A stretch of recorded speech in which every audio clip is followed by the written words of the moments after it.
तजवीज़ आपकी थी जब आ रहा था कि पीटीआई बॉयकॉट करेगी। इमरान खान साहब की तरफ से बयान सामने आया था कि जी कोई बॉयकॉट नहीं करना चाहिए, बेशक हारें, बेशक धांधली हो, मगर कोई मौका नहीं छोड़ना चाहिए जिसमें आप अपने वर्कर को मोबिलाइज करें, आपको पॉलिटिकल एक्टिविटी करने का मौका मिले। आपकी तजवीज़ पर कोई झगड़ा ही पड़ गया तहरीक इंसाफ में, अब भी फैसला नहीं हो रहा है और अब भी इमरान खान साहब ने कहा पॉलिटिकल कमेटी पहले फैसला, मगर मेरे पास आके फैसला होगा। उनकी बहनें कह रही हैं कि ये लेजिटिमाइज करने के बराबर होगा जो फैसले हमारे खिलाफ आ रहे हैं। इमरान खान साहब की राय है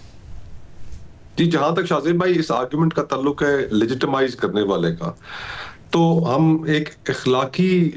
हैसियत का तकाजा कर रहे हैं या उस हुकूमत से इखलाकियात का मुजाहरा करने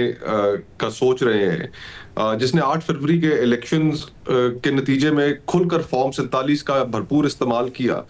जिन्होंने इलेक्शन ट्रिब्यूनल्स बदल दिए ताकि इलेक्शन पिटिशंस का फैसला ना हो सके, जिन्होंने 26वीं आईनी तरमीम लोगों को अगवा करके, मेंबरान को अगवा करके पास करा ली, जिन्होंने मखसूस नशिस्तों के ऊपर कब्जा कर लिया जो उनकी सिरे से थी ही नहीं। हम एक ऐसी हुकूमत के बारे में बात कर रहे हैं कि जिसके नजदीक इखलाकियात की, लेजिटिमेसी की कोई हैसियत ही नहीं है। तो इस माहौल में जहां पर जबर बहुत ज्यादा हो, अगर वहां पर स्पेस छोड़ी जाएगी तो वो उनको तो कोई शर्म नहीं आएगी। वो तो इन सीटों के ऊपर ज़िमनी इलेक्शंस भी कराएंगे, भले तहरीक इंसाफ कंटेस्ट करे ना करे, और बड़ी ढिठाई से वहां पर बैठे भी रहेंगे। तो इसलिए मैं ये समझता हूं कि सियासी तौर पे भी और जो जिन हालात से हम गुजर रहे हैं उन हालात में कोई मैदान खाली नहीं छोड़ना चाहिए। बहरहाल ये तो हमारी एक राय है। तहरीक इंसाफ के अंदर भी और मुझे बताएगा कि आप लोगों की जो आखिरी दफा बात हुई है अचकज़ई साहब के साथ, आप राब्ते में होते हैं, कभी नाम आ जाता है कि लीडर ऑफ द अपोजिशन वो होंगे। सलमान अकबर राजा साहब खुद कहते हैं कि इमरान खान साहब ने कहा है, फिर बैरिस्टर गौहर साहब कहते हैं कि नहीं ऐसी कोई बात नहीं है, फिर सलमान अकबर राजा साहब कहते हैं वो तो हिफ्ज़ मा तक़द्दुम बात हो गई थी, ऐसी कोई बात नहीं है। फिर आज पार्टी की तरफ से आ रहा है कि आज़म सवाती साहब की जगह अल्लामा राजा नासिर अब्बास साहब हो सकते हैं, जो कि हमारे रिपोर्टर्स बता रहे ज़राए से, और महमूद खान अचकज़ई कौमी असम्बली में होंगे। आप इस अपने प्लेटफॉर्म से सारी सूरत-हाल को कैसे ले रहे हैं?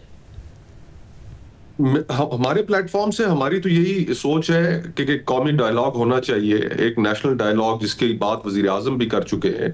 और तमाम सियासी फरीक इस वक्त ये समझते हैं कि जिस नहज पर मुल्क खड़ा है, जितनी पोलराइजेशन हो चुकी है, जो सियासी माहौल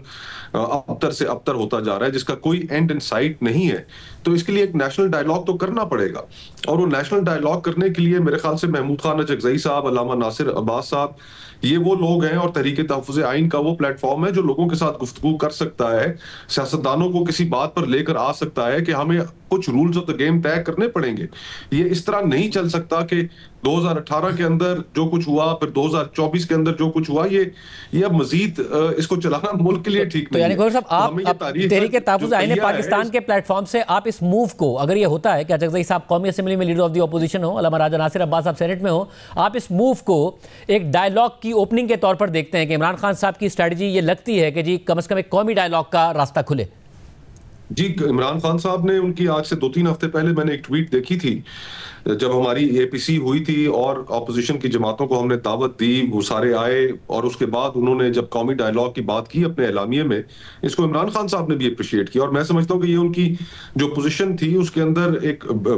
काफी बड़ी तब्दीली है, जिसमें वो दूसरे पॉलिटिकल प्लेयर्स के साथ इस प्लेटफॉर्म से इंगेज करने के ख्वाह हैं, और इसमें कोई हर्ज नहीं है कि हम ये चाहते हैं कि अब मुल्क के अंदर जो अब हालात, इस पोलराइजेशन, इस जहर आलूद माशरे के अंदर जो जहर फैल चुका है, उसको खत्म करने के लिए एक हीलिंग प्रोसेस की जरूरत है। देखिए, और सिर्फ शाज़ेब भाई ये बातें नहीं है कि हमने इस मुल्क की अशराफिया ने अपने झगड़े कैसे खत्म करने हैं। आज मुल्क को और भी बहुत बड़े चैलेंजेस का सामना है। हमें बलूचिस्तान के अंदर भी एक हीलिंग प्रोसेस शुरू करना है। हमें खैबर पख्तूनख्वा में दहशतगर्दी जैसा बड़ा एक